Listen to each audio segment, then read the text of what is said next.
لقمے اس کے پیٹ میں اتر رہے تھے، کھانے سے شیر میں ہو رہا تھا۔ باتیں کرتے کرتے میں نے اس معصوم بچے سے مزید تعارف کیا، حال احوال پوچھے۔ میں نے اسے کہا تم بتاؤ تم کون ہو؟ باتیں کرتے کرتے اس بچے نے کہا چاچا جی میں تو یتیم ہوں، میرا تو باپ نہیں ہے۔ مفتی صاحب فرماتے ہیں اس نے جو یہ کہا میری چیخیں نکل گئی۔ میں نے تو دل میں سوچا، میں نے اس کے زخموں پہ نمک چھڑکا۔ میں نے اس معصوم بچے سے کہا بچے تو میرے ساتھ پاکستان چل، پاکستان بڑا اچھا ملک ہے، میں تجھے وہاں لے جاؤں گا، لکھاؤں گا، پڑھاؤں گا، تو بڑا ہو جائے گا، میں تیری شادی کروں گا، تو میرا بیٹا بن جا۔ مفتی صاحب نے اپنی طرف سے اس بچے سے یہ کہا، وہ بچہ کہنے لگا چاچا جی میں کل آپ کو بتاؤں گا۔ مفتی صاحب کہنے لگے کل فجر کی نماز کے بعد یہیں پر ملیں گے۔ اس بچے نے کہا جی ہاں فجر کی نماز کے بعد یہیں پر آپ سے ملاقات ہوگی۔ مفتی صاحب اپنی طرف چل دیے، وہ بچہ اپنی طرف چل دیا۔ دن بھر مفتی صاحب اپنے دل و دماغ کے اندر خیالات کی دنیا میں کھو کر اپنے سے سوال کرتے، خود ہی جواب دیتے۔ اگر مجھ سے بچے نے یہ کہا تو میں کیا کہوں گا؟ اگر اس نے یہ پوچھا تو میں کیا بتاؤں گا؟ میں نے یہ پوچھا تو وہ کیا بتائے گا؟ پھر میں نے اسے کیا کہنا ہے؟ اسی شش و پنج میں دن گزرا، رات ڈھلی، صبح ہوئی۔ بارگاہ رسالت مآب میں حاضر ہونے سے پہلے مسجد نبوی میں فجر کی نماز ادا کی، روضہ رسول پر حاضر ہوئے، سلام پیش کیا، صلاۃ پیش کیا۔ وہاں سے فارغ ہو کے اس بچے کے انتظار میں بیٹھ گئے۔ تھوڑی دیر گزرتی ہے، وہ بچہ آتا دکھائی دیتا ہے۔ مفتی صاحب کے دل میں محبت کے جذبات پھر ابھر آئے۔ مفتی صاحب سوچ و بچار کی دنیا میں گم ہو کے بچے کے متعلق سوچنے لگے۔ بچہ قریب آیا، سلام دعا ہوئی۔ توجہ کرنا، اتنی لمبی بات ایک جملے کے لیے سنائی ہے، انداز بیاں گرچہ بہت شوق نہیں، شاید کہ تیرے دل میں اتر جائے میری بات۔ مفتی صاحب کے قریب وہ بچہ آیا، بچہ مفتی صاحب کے قریب ہوا۔ مفتی صاحب نے سلام دعا کرنے کے بعد اس بچے سے پوچھا بتاؤ کیا پروگرام ہے؟ سوال کا جواب دینے کی بجائے بچے نے سوال کر دیا۔ وہ بچہ بچپن میں مناظر تھا۔ مناظرانہ اصول یہ ہے کبھی سوال کا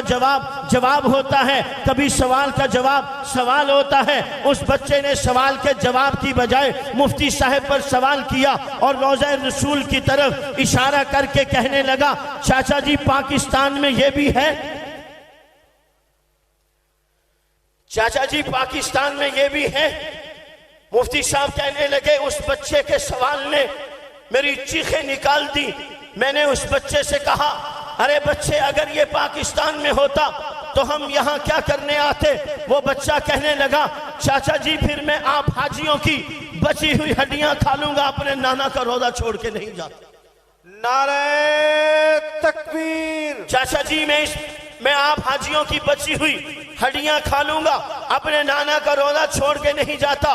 پیر مہر علی شاہ صاحب سے کہا گیا آپ واپس ہندوستان چلے جائیے، ہندوستان کی سرزمین پر اگر آپ خاموش بھی بیٹھے رہیں گے تو قادیانی فتنہ ترقی نہیں کر سکے گا۔ چنانچہ پیر مہر علی شاہ صاحب اپنی ساری محبتوں کو، اپنی ساری عقیدتوں کو، اپنے سارے جذبات کو سمیٹ کر دل کی دنیا میں بسا کر اس امید اور اس یاس پر کہ میں تو اللہ کے دربار میں زندگی بسر کرنے کے لیے، دربار حبیب میں زندگی قربان کرنے کے لیے یہاں آیا تھا، مگر میرے لیے وہاں جانے کا فیصلہ ہو گیا۔ سارے جذبات کو سمیٹ کر اپنے دل کی دنیا میں بسا کر ہندوستان کی سرزمین پر واپس چلے گئے۔ ادھر مرزا غلام قادیانی کا فتنہ عروج پر تھا، ادھر اس کا دعوی نبوت آیا۔ آج پیر مہر علی شاہ صاحب اپنے آستانہ عالیہ پر بیٹھے ہیں۔ چند ایک مرزا غلام قادیانی کے ماننے والے پیر مہر علی شاہ صاحب گولڑوی کے پاس آئے، آ کے کہنے لگے جو ہو گیا سو ہو گیا، جہاں جہاں جو بات ہوئی وہ اپنی جگہ پہ ہو چکی۔ آج ہم آپ سے فائنل بات کریں گے، دو ٹوک بات ہوگی، آخری بات ہوگی۔ پیر مہر علی شاہ صاحب نے بزبان حال کہا یہ بازو میرے آزمائے ہوئے ہیں، کہو کیا کہتے ہو؟ اس سے پہلے بھی تم بارہا آئے اور منہ کی کھا کے چلے گئے۔ ختم نبوت زندہ باد کا بول بالا ہوا، کالی کملی والے کی ختم نبوت کا بول بالا ہوا، کہو کیا کہتے ہو؟ وہ قادیانی مرزائی کہنے لگے ایک اندھا، ایک لولا لنگڑا مرزا قادیانی کے سامنے بٹھائیں گے. ایک اندھا، ایک لولا لنگڑا آپ کے سامنے بٹھائیں گے. آپ اس کے حق میں دعا کریں گے، مرزا قادیانی ان کے حق میں دعا کرے گا. جس کی دعا سے اندھا بینا ہو جائے، لولا لنگڑا چلنے لگ جائے، وہ سچا. جس کی دعا سے اندھا بینا نہ ہو، لولا لنگڑا چلے نہ، وہ جھوٹا. توجہ ہے؟ ایک اندھا، ایک لولا لنگڑا آپ کے سامنے بٹھائیں گے. ایک اندھا، ایک لولا لنگڑا مرزا قادیانی کے سامنے بٹھائیں گے. جس کی دعا سے اندھا بینا ہو جائے، لولا لنگڑا چلنے لگ جائے، وہ سچا. پیر مہر علی شاہ صاحب زبان حال میدان میں اترتے ہیں، ان قادیانیوں مرزائیوں کو مخاطب کر کے کہتے ہیں، تیری پسند جدا، میری پسند جدا، تجھے پسند خودی، مجھے پسند خدا. تم نے میرے دین کی حقانیت کے لیے، میرے نبی کی حقانیت کے لیے معیار یہ مقرر کیا، مہر علی اس اندھے کے حق میں دعا کرے، اس لولے لنگڑے کے حق میں دعا کرے. اگر یہ اندھا بینا ہو جائے، لولا لنگڑا چلنے لگ جائے، مہر علی سچا، مہر علی کا دعویٰ سچا، مہر علی کا دین سچا، مہر علی کا نبی سچا. جاؤ تم اس اندھے اور لولے لنگڑے کی بات کرتے ہو، مہر علی کے سامنے مردے لا کے رکھو. مہر علی رب کی رحمت کی ڈھیری پر ہاتھ رکھ کے نبی کے عشق و محبت کا جام بھر کے اس مردے کو حکم کرے گا، ختم نبوت کے صدقے یہ مردہ اٹھ کے کھڑا ہو جائے. تم اس اندھے اور لولے لنگڑے کی بات کرتے ہو. وہ قادیانی اس میدان سے بھی بھاگ گئے. چلیے آگے چلتے ہیں. 1926 سے لے کے 1935 تک ریاست بہاولپور کی عدالت ہے. وہاں مسلمانوں اور قادیانیوں کے درمیان ایک مقدمہ چل رہا تھا. ایک مسلمان لڑکا تھا، ایک مسلمان لڑکی تھی. ان کا آپس میں نکاح ہوا. بدقسمتی سے مسلمان بچے کے مقدر کا ستارہ ڈوب گیا. وہ قادیانی ہو کر مرتد ہو گیا. اس مسلمان بچی کے باپ نے عدالت کے اندر فسخ نکاح کا مقدمہ دائر کیا.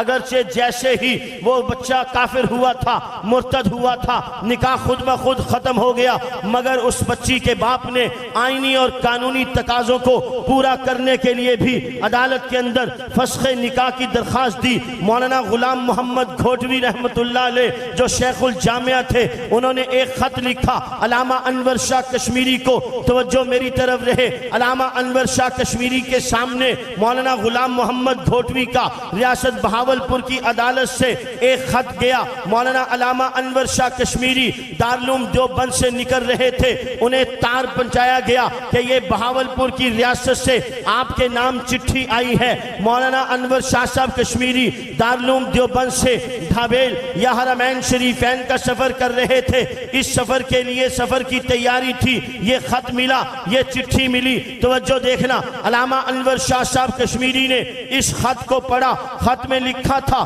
ریاست بہاولپور کی عدالت میں ایک مقدمہ دائر ہے. تمام اہل اسلام چاہتے ہیں علامہ انور شاہ کشمیری تشریف لائیں. عدالت کے فلور پر ختم نبوت کے عقیدے کو دلائل اور براہین سے مبرہن کریں. مرزا غلام قادیانی کے کفر کو عدالت کے فلور پر آشکارا کریں. علامہ انور شاہ صاحب کشمیری نے خط کو پڑھا. اس خط کو یوں بند کیا. توجہ ادھر. اس خط کو بند کرنے کے بعد علامہ انور شاہ صاحب کشمیری جیسے عظیم المرتبت، عظیم الشان انسان نے اپنی گردن کو جھکایا.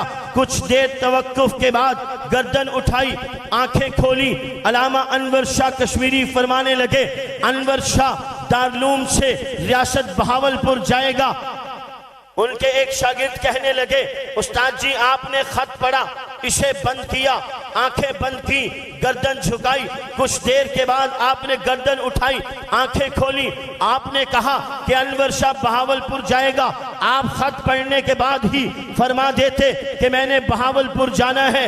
آنکھیں بند کر کے، گردن جھکا کے کچھ دیر توقف کے بعد جواب آپ نے دیا. اس میں کیا راز ہے؟ علامہ انور شاہ صاحب کشمیری بلا مبالغہ جنہیں لاکھوں احادیث یاد تھی، جن کے متعلق علامہ اقبال نے کہا 500 سالوں میں انور شاہ جیسا انسان پیدا نہیں ہوا، جن کے متعلق عطا اللہ شاہ بخاری نے کہا کہ کہ انور شاہ وہ آدمی تھے، اصحاب پیغمبر کی ارواح مقدسہ جا رہی تھی، ان میں سے ایک روح بچھڑ گئی جو بعد میں انور شاہ کی شکل میں دنیا میں آئی۔ انور شاہ وہ انسان تھا جس کے دل و دماغ کی تختی پر دارالعلوم کا کتب خانہ نقش ہو چکا تھا۔ بیروت کے کتب خانے سے ایک کتاب کو سرسری طور پر پڑھا تھا جس کا حوالہ ریاست بہاولپور کی عدالت میں علامہ انور شاہ کشمیری نے پیش کیا۔ اتنے عظیم انسان آنکھیں بند کر کے، گردن جھکا کے، گردن اٹھاتے ہیں، آنکھیں کھولتے ہیں، پھر فرماتے ہیں انور شاہ ریاست بہاولپور جائے گا۔ شاگرد کہتا ہے استاد جی پہلے ہی کہہ دیتے، آپ نے یہ کام کیوں کیا؟ توجہ کرنا، آج کے علماء، آج کے خطبہ، آج کے طلبہ، آج کے تاجر، آج کے ڈاکٹر، آج کے انجینئر، آج کا ہر ایک مسلمان انور شاہ سے محبت رکھنے والا توجہ کرے۔ انور شاہ کشمیری کہتے ہیں میاں میں نے آنکھیں بند کی، اپنی گردن جھکائی، انور شاہ نے اپنی سابقہ زندگی پر نظر ڈالی۔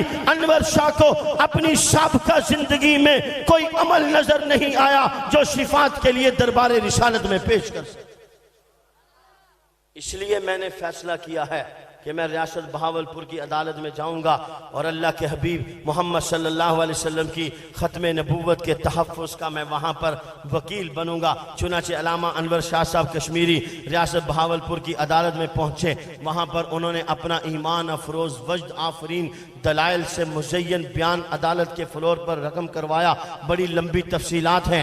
ایک موقع آیا، علامہ انور شاہ صاحب کشمیری ایک طرف کھڑے ہیں، مرزائی قادیانی مناظر جلال الدین شمس دوسری طرف کھڑا ہے۔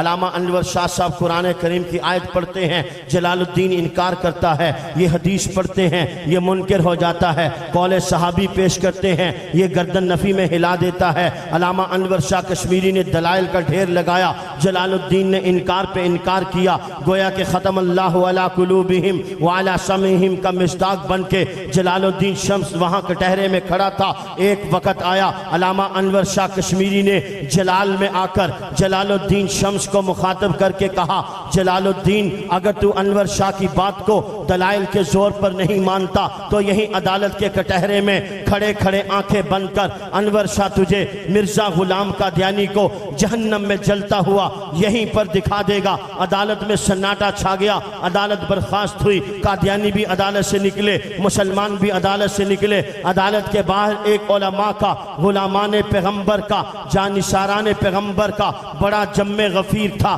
علامہ انور شاہ کشمیری کے ارد گرد آ کر جمع ہوئے، علامہ انور شاہ کشمیری سے کہنے لگے، ایک طالب علم نے کہا باہر نکلے، ایک شاگرد علامہ انور شاہ صاحب کا حاضر ہوا، کہنے لگا استاد جی آپ نے عدالت میں اتنی بڑی بات کہہ دی کہ میں مرزا غلام قادیانی کو تمہیں جہنم میں جلتا ہوا یہیں پر دکھا دوں گا، اگر وہ آپ سے مطالبہ کر دیتا تو پھر؟ علامہ انور شاہ صاحب کشمیری نے اس طالب علم سے کہا، ارے پگلے تم سمجھ رہے تھے عدالت میں انور شاہ بول رہا تھا، انور شاہ نہیں، محمد الرسول اللہ کی ختم نبوت کا وکیل بول رہا تھا۔ مجھے رب کی رحمت پر اتنا ناز تھا، اس کے مطالبہ کرنے کی دیر تھی، مطالبہ پورا ہونے میں دیر نہ لگتی۔ یہ بڑا اونچا کام ہے، میرے آپ کے اکابر نے اپنی زندگیاں لگا کر یہ کام کیا ہے۔ اب میری باری ہے۔ من المؤمنین رجال صدقوا ما عاہدوا اللہ علیہ فمنہم من قضى نحبہ ومنہم من ينتظر۔ وہ اپنا کام کر کے چلے گئے، اب میری اور آپ کی باری ہے۔ ہمارے بزرگوں نے اپنی نسلوں کو یہ ختم نبوت کا کام دیا، آج میں اور آپ کام لے لیں، آنے والی نسلوں کو کام دے کر جائیں گے۔ قیامت کی صبح تک ایمان کی شمع یوں ہی روشن رہے گی، ختم نبوت کا یوں ہی پہرا دیا جاتا رہے گا۔ خوش نصیب اور سعادت ہیں وہ لوگ جنہیں اللہ رب العزت تحفظ ختم نبوت کی خدمت کے لیے قبول فرماتے ہیں۔ کیا خیال ہے اس خدمت کے لیے کون کون تیار ہے؟